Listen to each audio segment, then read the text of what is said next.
안녕하세요. 2박의 배낭 메고 세계 여행을 진행하는 이박사입니다. 지난 시간에는 포khara의 패러글라이딩 체험과 부처님의 그 탄생지 룸비니 가는 여정을 이야기했습니다. 이번 시간에는 룸비니 그 국제사원구역의 중심인 마야데비 사원과 석가모니의 탄생 비화를 비롯해서 아소카 석주에 관한 이야기를 하겠습니다.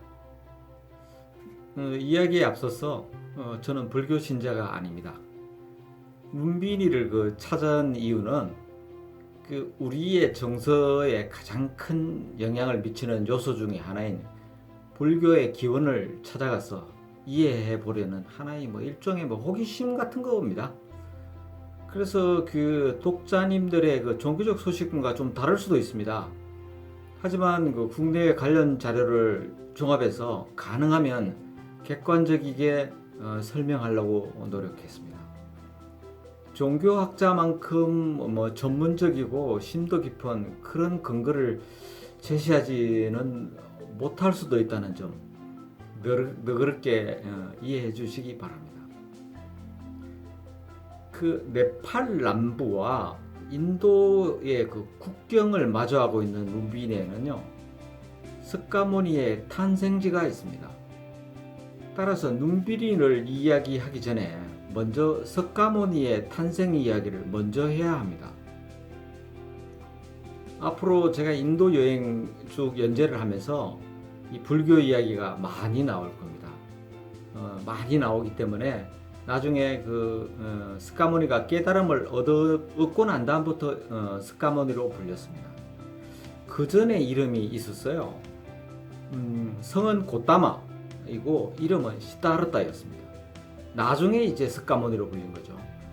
그래서 제가 깨달음을 얻기 전까지는 제가 시다르타라고 명명을 하도록 하겠습니다.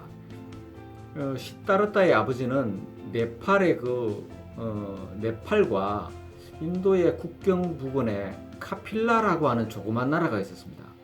여기에 그 샤키야족이 호족이었는데 그 왕이었습니다. 일부 학자들은 이 샤키야족, 즉 석가족이 그 흑해를 중심으로 활동하던 그 스키타이의 후손이라고 얘기를 합니다. 인도를 지배하고 있는 그 메디안계 아리안과는 조금 차별된다고 그렇게 주장하는 사람도 있어요. 하지만 그 유럽과 인도인들의 조상인 그 아리안은 메디안뿐만 아니라 페르시아족을 의미하는 파사르족 그리고 스키타이를 전부 아우르는 말입니다. 그래서 인도 그 아리안이라는 말은 인도 유럽 어족으로 이제 불리기도 하고요. 이 세 민족을 통틀어서 이제 아리안이라고 합니다. 그 큰 틀에서 보면 스키타이였던 메디안이었던 기원은 거기서 거기인 것 같아요.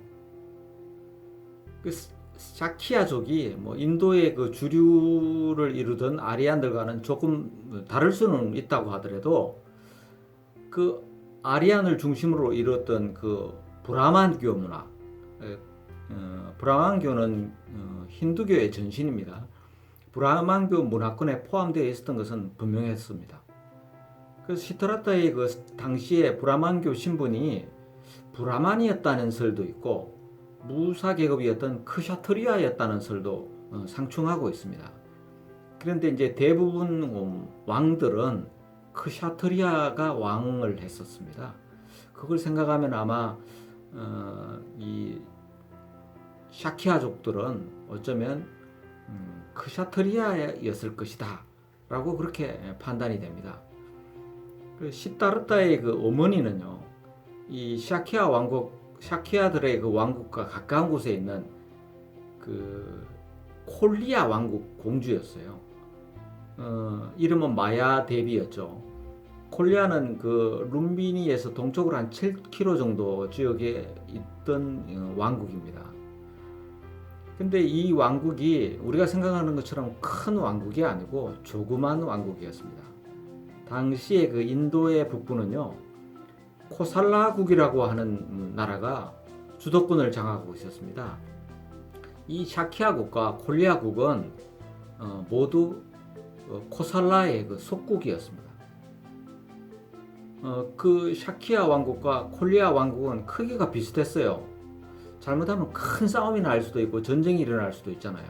근데 이 현명한 지혜를 발휘를 해서 서로 자녀들을 주고받는 혼인 정책을 시행했습니다. 그래서 충돌을 피해 왔었습니다. 시타르타의 아버지인 그 슈토나다 왕뿐만 아니라 시타르타도 그 콜리아의 공주인 아쇼다라와 결혼했습니다. 이 시타르타는 그 아쇼다라와 사이에서 아들을 하나 낳았는데 라훌라라고 하죠. 나중에 그 출가를 합니다. 그 성리가 됩니다. 그 임신한 그 마야 데비는 당시의 풍습에 따라서 친정에서 아이를 낳기 위해 그 샤키아 왕국을 출발해서 콜리아 왕국인 그 데바다하로 가던 중에 이제 중간에 룸비니에 도착했습니다. 도착을 하고 바로 상기를 느꼈대요. 그리고 선체로 사라수라고 하는 나무의 가지를 잡고 아이를 낳았는데 이 아이가 이제 훗날 석가모니가 될 고타마 시타르타입니다. 그 시타르타는요 마야데비 겨드랑이에서 태어났대요. 태어나자마자 7걸음을 걷고요. 오른손으로는 하늘을, 왼손은 땅을 가르치면서 천상천하 유아독존이라고 했답니다. 이는 우주 가운데 나보다 더 존귀한 것은 없다로 의역할 수 있습니다. 하지만 그 일부 학자들은 이를 두고 바로 직역을 하면 이렇게 해석이 될 수 있어요. 세상에서 내가 가장 소중하다. 이렇게 해석을 하고 시타르타는 태어날 때부터 아주 이기적인 사람이었다라고 비난하는 사람도 있습니다. 근데 이것을 신화로 봐야지 팩트는 아닙니다. 그래서 신화로 해석을 하면 논란 자체가 의미가 없는 거예요. 때는 뭐 기원전 623년 3월이니까 지금으로부터 2650년 정도 전 이야기입니다. 당시에는 극소수 지배층만이 문자를 해독할 수 있을 정도로 교육 수준이 굉장히 낮았습니다. 따라서 그 우매한 그 대중들한테 알아듣게 하려면 고차원적으로 교리를 설명하면 못 알아들어요. 그래서 재미있는 이야기로 만들어서 이 종교를 전파해야 됩니다. 즉 종교를 신화로 전파해야 하는 것이죠. 이런 것은요 불교뿐만 아니라 초기 기독교도 마찬가지였어요. 초기 기독교에도 이야기꾼들이 다니면서 기독교를 전파했습니다. 나중에 이 이야기를 수집해서 만든 것이 성서인 겁니다. 시타르타가 태어난 룸비니는 그 작은 언덕이 있는 아름다운 사원이 있었다고 하지만은 실제 가보면요 뭐 넓은 습지대 그리고 정글 가운데 우두커니 있어요. 시타르타가 태어난 장소는 그 마야 데비라고 하는 사원이 자리 잡고 있고요. 태어나자마자 뭐 처음 땅을 밟은 곳에 남겨진 발자국이라고 주장하는 그런 게 있어요. 근데 유리관 안에 보존하고 있습니다. 근데 이게 발자국인지 아닌지 잘 모르겠어요. 근데 독실한 종교인의 눈으로 보면 그게 발자국으로 보인답니다. 이 발자국을 보려고 그러면요 엄청난 줄을 서야 합니다. 마야 데비는 그 시타르타를 낳고 그 남편의 왕국으로 돌아갔지만 7일 만에 죽고 말았어요. 그래서 시타르타는 그 아버지가 재혼한 친이모이자 계모인 마하프라자파티의 손에서 성장했습니다. 엄마가 없어서 그러는지 굉장히 어릴 때 사색적인 성격을 가지고 있었답니다. 이 룸비니에는 마야 데비가 목욕했다는 연못 푸스카르니 주변에는요 거대한 사라수가 있어요. 이 마야 데비가 뭐 이 나뭇가지를 잡고 아기를 낳았다고 하죠. 여러 그릇이 있는데 그곳에는 각국에서 찾아온 그 순례자들이 각 각기 다른 옷을 입고 각기 다른 말로 불경을 외우면서 법회를 진행하고 있습니다. 이런 거를 보면은요, 종교를 통해서 정신을 지배하는 것만큼 그 아마 인류에게 더 큰 영향을 미친 게 있을까라고 생각하게 됩니다. 이게 누가 시킨 것도 아닌데 이곳에 오려면 엄청난 시간이 필요하고 오기도 힘들어요. 그 비용도 엄청나게 들어가요. 그러면서도 이 험지를 찾아오면 오는 것을 보면 뭐 이보다 더 크게 힘을 발휘하는 게 있을까라고 하는 그런 생각이 들었습니다. 이 룸비니는요, 시다르타가 태어난 이래 오랫동안 불교의 그 성지 지위를 유지했었습니다. 불교는 그 1203년 인도의 힌두 왕국이 이슬람 고르 왕조에 의해서 멸망하고 대중으로부터 외면받으면서 인도에서 완전히 소멸해 버렸습니다. 하지만 그 인도에 있는 힌두교인들은요, 스가모니를 비슈누 신의 8번째 현신으로 생각하고 있습니다. 그래서 힌두교 순례자들이 이곳을 많이 찾아왔습니다. 그래서 그런 차원에서 순례지로서의 기능은 계속 할 수 있었습니다. 그런데 그 14세기경 되면서 그 이교도를 배척하는 그 이슬람 세력들이 룸비니를 파괴하고 매몰했습니다. 15세기에 들어와서는요, 순례마저 금지하면서 사람들의 기억 속에서 묻혀져 가고 그 룸비니의 유적들은 열대림에 파묻혀지고 말았습니다. 인도 여행을 하다 보면 그 이슬람이 장악하는 거의 모든 지역에 힌두교 그 유적이 훼손된 것을 볼 수 있습니다. 이런 걸 보면 참 종교적 이념이 다르다고 그 이교도들을 뭐 학살하거나 뭐 유적을 훼손하거나 이런 것은 그 정말 용인할 수 없는 거예요. 그 범죄가 분명한 것 같아요. 이후에 그 룸비니 지역은 그 이슬람이 그 주류를 차지하는 지역으로 바뀌었어요. 지금도 그 무슬림들이 이곳에 그 주류 사회를 이루고 있습니다. 그 한편 그 서양에서는요, 석가모니에 대해서 존재 자체부터 실존하지 않는 허구, 즉 신화로 생각했습니다. 그러던 중에 1896년 그 독일의 그 사기꾼 고고학자, 이 사람 아주 사기를 많이 쳤어요. 유물 가지고. 알로이 알톤 퓰러라는 사람이 룸비니 숲속에서 아소카 석주를 발견하고 그 석주에 기록된 내용을 확인함으로써 석가모니가 실존 인물이며 이곳에서 태어났다는 사실이 확인됐습니다. 마침내 룸비니가 세상 속으로 다시 등장한 것이죠. 이 아소카 왕은 불교에서 전륜성왕으로 불리면서 불교 전파에 아주 결정적인 역할을 한 중요한 인물입니다. 인도를 최초로 그 통일한 마우리아 왕조의 3대 왕 아소카는요, 서쪽으로는 지금의 파키스탄과 아프가니스탄, 동쪽으로는 방글라데시, 남쪽으로는 그 케랄라주에 이르는 대제국을 건설한 왕입니다. 아소카는 그 아버지 빈두사라 왕을 도와서 제국 팽창의 그 주역이 됐지만, 아버지는 이 추남인 그 아소카에게 왕위를 물려주지 않고 다른 아들 그 수사라에게 물려주려고 했습니다. 이 수사라는 이 아소카를 엄청 시기했어요. 그래서 시기하고 외부로 추방하기도 하고요, 암살하려고도 했습니다. 이 고난을 겪고 난 다음에 아소카는 어렵게 왕위에 올랐습니다.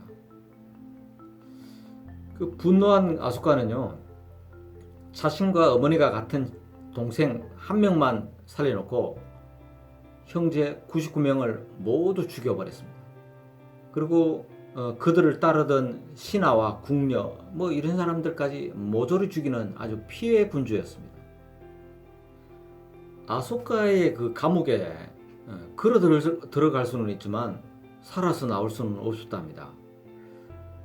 그때 그 우연히 잡혀온 그 불교 수행자 아라한, 이 동양권에서는 그 나한이라고 하죠. 아라한을 불태워 죽이려 했는데 불 속에서 죽지 않고 걸어 나오는 것을 봤어요. 그래서 이걸 본 아소카가 이 뭔가 다른 것이 불교에는 있나 보다라고 생각하고 불교에 귀의했습니다. 그리고 불교를 전 세계에 전파하는 데 앞장섰습니다. 아소카는 이제 기원전 249년 스카모니 탄생지 룸비니를 직접 방문했습니다. 당시 그 룸비니는 굉장히 번성한 마을이었답니다.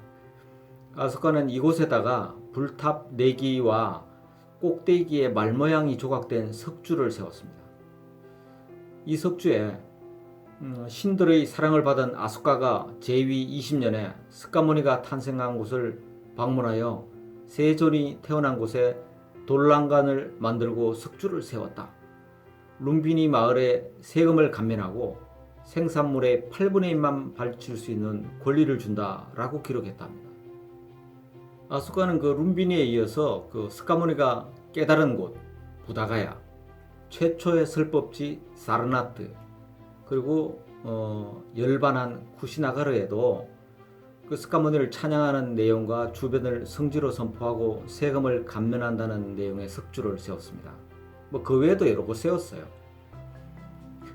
룸비니 아소카 석주는요, 5세기에 인도를 유학해서 인도 사람을 깜짝 놀라게 해준 중국 성녀가 있었어요.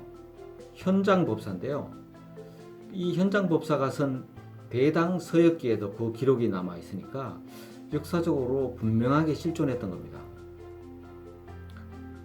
마야데비 사원 내부에는 그 시타르타가 태어난 장소에 세워진 무너진 그 사원을 보존하고 있습니다. 무너진 사원이 그 마야데비 사원 안에 있어요. 그 터가 남아 있어요. 이곳에 그 시타르타의 발자국으로 주장하는 흔적이 있죠.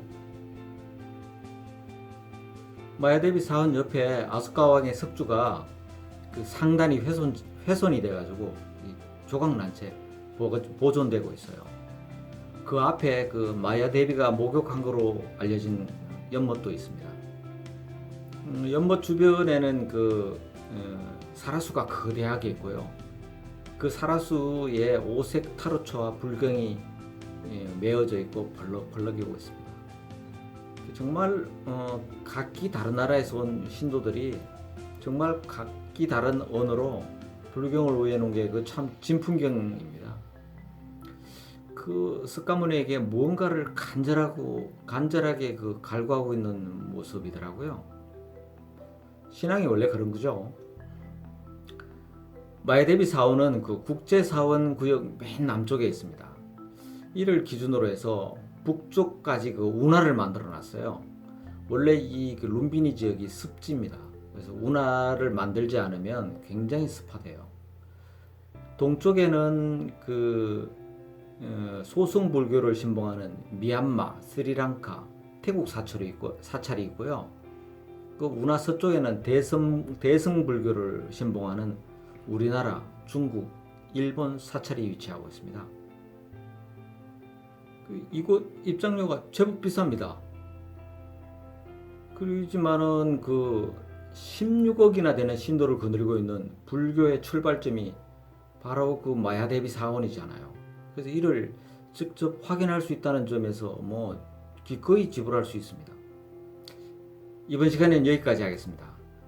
다음 시간에는 룸비니 국제사원구역 내 그 각국의 사찰과 우리나라 대성 석가사 이야기를 하겠습니다. 감사합니다. 또 방문해 주세요.